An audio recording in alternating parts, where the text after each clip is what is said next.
इस वीडियो में बच्चों बाइनोमियल डिस्ट्रीब्यूशन कंटिन्यू किया जा रहा है। ये बाइनोमियल डिस्ट्रीब्यूशन का सेकंड वीडियो है। इसके पहले मैंने एक वीडियो और अपलोड किया है, आपके ग्रुप में भी सेंड किया है।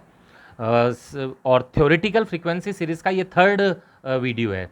आपकी जो सीरीज़ चल रही है वो थ्योरेटिकल फ्रीक्वेंसी डिस्ट्रीब्यूशन चैप्टर की चल रही है। पहला वीडियो उसके बेसिक के ऊपर था। आप पहले उसको देख लीजिएगा, अच्छी तरह से पढ़ लीजिएगा उसको, उसके बाद आप बाइनोमियल स्टार्ट करें। बाइनोमियल का ये सेकंड वीडियो है। तो देखिए बच्चे, इस वीडियो में पहले तो बाइनोमियल का फॉर्मूला देख लो आप, है ना। जो मेन दो फॉर्मूले पहले मैं वो बता रहा हूँ आपको। देखो, बाइनोमियल डिस्ट्रीब्यूशन में प्रोबेबिलिटी निकालने का फॉर्मूला होता है, प्रोबेबिलिटी निकालने का एनसीआर। मैं ये फॉर्मूले और वीडियो ये मान के बना रहा हूँ बच्चे कि आप लोगों ने परमुटेशन कॉम्बिनेशन पढ़े हुए हैं। अगर आप मेरी क्लास के स्टूडेंट्स हैं तो मैंने आपको पढ़ा दिए हैं अच्छी तरह से ये।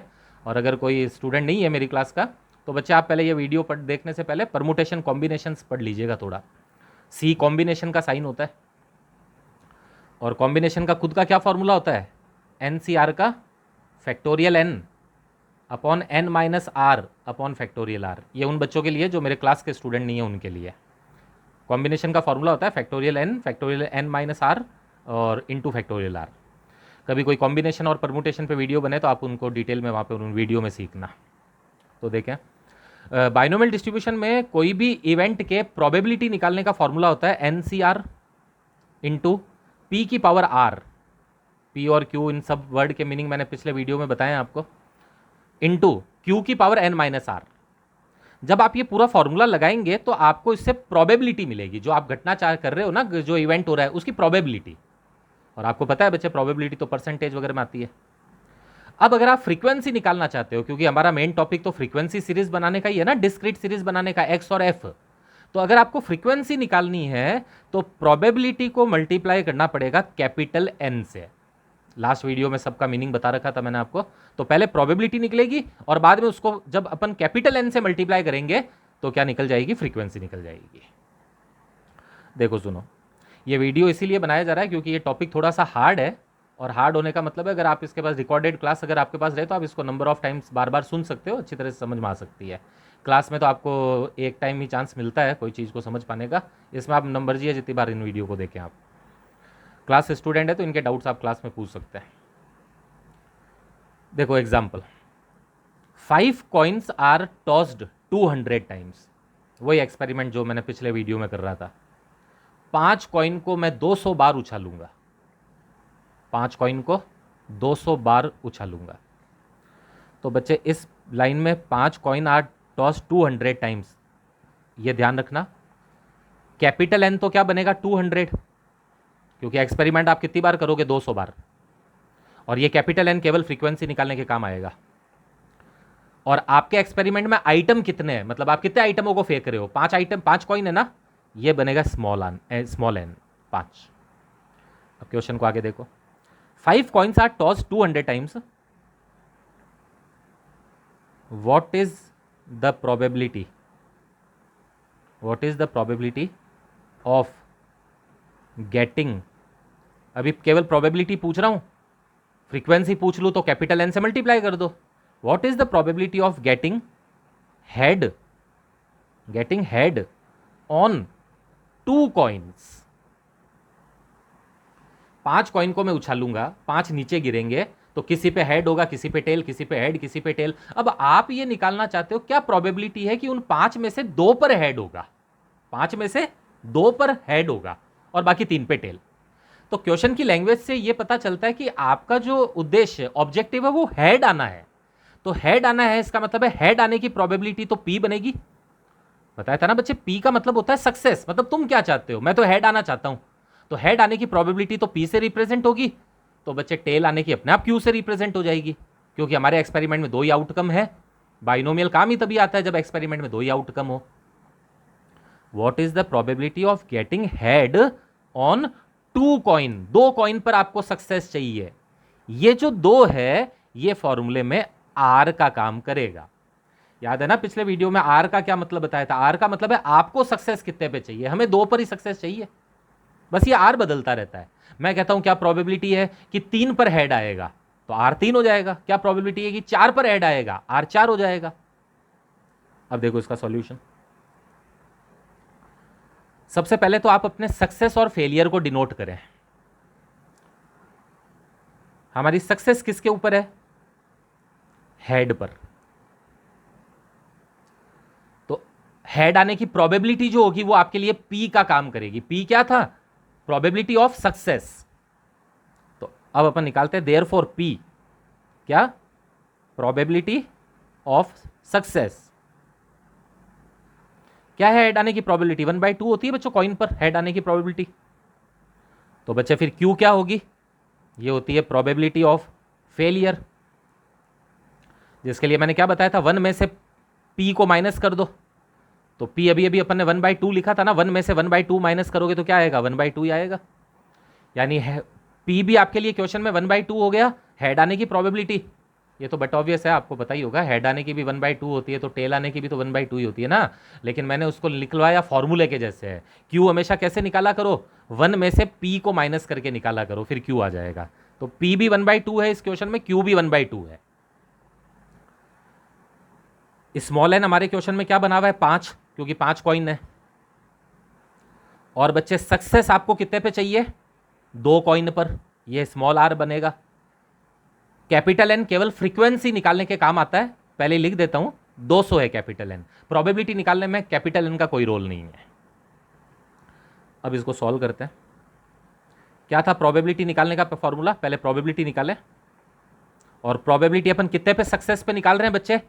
2 सक्सेस पे निकाल रहे हैं ना, तो ऐसे ब्रैकेट में 2 लिख लेना चाहिए कि हम 2 के ऊपर हेड आने की प्रोबेबिलिटी निकाल रहे हैं। फॉर्मूला क्या होगा?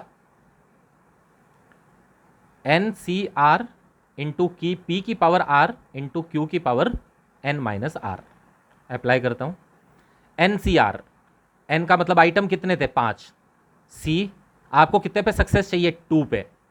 इंटू पी 1/2 था, पावर आर इंटू क्यू भी हमारे क्वेश्चन में 1/2 ही आया था, power n minus r. N 5 था बच्चों, और हमें 2 पर सक्सेस चाहिए थी, तो एन माइनस आर। अब जब आप इसको सॉल्व करेंगे तो पहले तो बच्चे 5C2 कॉम्बिनेशन वाले फॉर्मूले से आपको सॉल्व करना पड़ेगा, ठीक है। 5C2 कॉम्बिनेशन वाले फॉर्मूले से क्या होगा इसका solution? Factorial 5 upon factorial 5 minus 2 और फैक्टोरियल 2। इससे ये वाली चीज सॉल्व होगी 5C2 इंटू 1/2 की पावर 2 है, तो 1 का भी आप स्क्वायर कर दे, 1 इंटू 1 1 ही आएगा, अपॉन 2 का स्क्वायर करेंगे तो 2 इंटू 2 4 इंटू 5 में से 2 को जब लेस करोगे तो 3 आएगा, तो 1 की पावर 3 तो 1 ही आएगा, 2 की पावर 3 यानी 2 इंटू 2 इंटू 2, 2 2 ज़ा 4, 4 2 ज़ा 8, यानी नीचे 8 आएगा। अब आप पहले इस वाले को सॉल्व कर लें कॉम्बिनेशन वाले तरीके से। ये पूरा मैंने बच्चे सॉल्व किया है। इसको जब आप पूरे को सॉल्व करोगे तो आंसर 10 आएगा। मैंने भी वीडियो में हाथों हाथ अभी किया है, अगर बाय चांस जल्दबाजी में कोई गलती हो गई तो आप चेक कर लेना। बाकी इसको जब सॉल्व करोगे तो 10 आएगा। ये 2 अपन ने पहले सॉल्व कर ही लिए थे। फाइनल आंसर आ जाएगा आपका 0.3125, यानी 5 सिक्के को जब उछालोगे तो 2 पर हेड आने की प्रोबेबिलिटी कितनी है? 0.3125। ये प्रोबेबिलिटी आई है। इसको आप परसेंट में भी लिख सकते हो, पता है ना बच्चों। डेसिमल को 2 पॉइंट आगे ले लोगे तो ये परसेंट में बन जाएगा 31.25%। ऐसे लिख दो या ऐसे लिख दो, एक ही बात है। ये हो गई प्रोबेबिलिटी। अब कोई कहे कि सर फ्रीक्वेंसी भी निकाल के बता दो, तो फ्रीक्वेंसी का क्या फॉर्मूला था? नाउ फ्रीक्वेंसी का फॉर्मूला तो बच्चे एकदम इजी है। कैपिटल एन को प्रोबेबिलिटी से मल्टीप्लाई कर दो। तो कैपिटल एन था आपका 200, 200 बार आप उछालोगे वो एक्सपेरिमेंट, मतलब 5 सिक्के को 200 बार उछालोगे आप, और प्रोबेबिलिटी आपने अभी निकाली है 0.3125, तो आपका आंसर राउंड ऑफ करते हुए 63 आ जाएगा। अब इसको पता है कैसे एक्सप्लेन करेंगे 63 को? इसका मतलब हुआ जब आप 5 सिक्के को 200 बार उछालोगे ना, 200 बार, तो 63 टाइम्स ऐसा होगा, 63 बार ऐसा होगा कि 2 सिक्के पर हेड दिखेगा, 2 पर हेड और बाकी सब पे टेल, 2 पर हेड दिखेगा। तो इस तरह से बच्चे क्या होता है कि एक एक करके फ्रीक्वेंसी निकलती रहती है। अब इसी क्वेश्चन को अपन एक बार और ट्राई करते हैं। अभी मैंने क्या कहा था, अपन को हेड कितनी बार चाहिए? 2 पर हेड चाहिए। अब देखो चेंज करते हैं एग्जाम्पल को।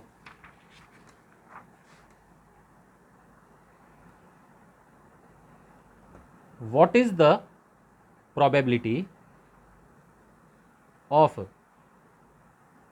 getting one head थोड़ा सा चेंज कर दिया, तो 1 हेड में बच्चों अब की बार आर जो होगा वो 1 हो जाएगा, बाकी की सारी चीज़ वही है। तो probability is equal to, probability of 1 is equal to, मतलब 1 head is equal to n c r, r बदल दो केवल, n c r into p की पावर आर इंटू क्यू की पावर एन माइनस आर, यानी पहले आर 2 था, अब की बार आर 1 हो गया। वापस सॉल्व करोगे तो इससे इसकी क्या निकल जाएगी, प्रोबेबिलिटी। और बाद में फ्रीक्वेंसी निकालने के लिए क्या करोगे, कैपिटल एन को प्रोबेबिलिटी से मल्टीप्लाई कर देना। कैपिटल एन को प्रोबेबिलिटी से जब मल्टीप्लाई करोगे तो क्या निकल जाती है, फ्रीक्वेंसी निकल जाती है। तो इस तरह से आप आर को चेंज कर करके सारी फ्रीक्वेंसीज कैलकुलेट कर सकते हो। आर हमारे लिए क्या क्या हो सकते हैं, 0 भी हो सकता है, यानी 5 सिक्के को जब मैं उछालूंगा तो बताओ 0 पर हेड आएगा, मतलब 1 पर भी हेड नहीं आएगा। 1 पे भी हेड आ सकता है, 2 पर भी हेड आ सकता है, 3 पर भी आ सकता है, 4 पर भी आ सकता है और 5 पर भी आ सकता है, 5 पे भी हेड आ सकता है। इनकी आप प्रोबेबिलिटीज निकाल लो फॉर्मूला लगा लगा कर, और बाद में कैपिटल एन से मल्टीप्लाई कर करके इनकी क्या निकल जाएगी, फ्रीक्वेंसी भी निकल जाएगी। तो इस तरह से आपकी एक डिस्क्रीट सीरीज तैयार हो जाती है।